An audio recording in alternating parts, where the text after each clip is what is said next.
কাঠগড়ায় ওঠার ঠিক আগ মুহূর্তে পুলিশের সামনেই বাম পকেট থেকে সাদা কাগজের চিঠি বের করেন ডাক্তার এনাম। এরপর তা তুলে দেন এক ব্যক্তির হাতে। সাভার মডেল থানার ৭ মামলার শুনানিতে ঢাকার চিফ জুডিশিয়াল ম্যাজিস্ট্রেট আদালতে ওঠানোর সময় এমন ঘটনা ঘটে। এ সময় সাবেক দুর্যোগ ব্যবস্থাপনা ও ত্রাণ প্রতিমন্ত্রী ডাক্তার এনামুর রহমান এই চিঠি তুলে দেন তার ভাইয়ের হাতে।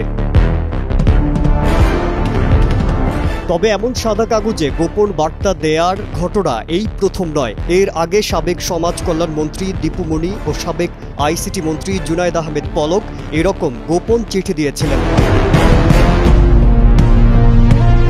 বৈষম্য বিরোধী ছাত্র আন্দোলনের সময় সবচেয়ে বেশি তাণ্ডব চালানো হয় সাভার ও আশুলিয়া এলাকায়। সাভারে ২১ জন এবং আশুলিয়ায় ৪১ জনকে হত্যা করা হয়েছে।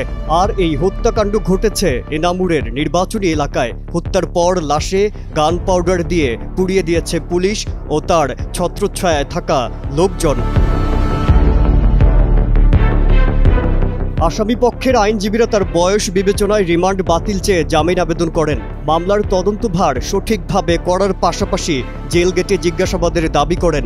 এ সময় রাষ্ট্রপক্ষের আইনজীবী জানায়, পুলিশের পেছনে দাঁড়িয়ে আওয়ামী লীগ ও নিষিদ্ধ সংগঠন ছাত্রলীগ এই ঘটনা ঘটিয়েছে। আহতদের চিকিৎসাও নিতে দেয়নি।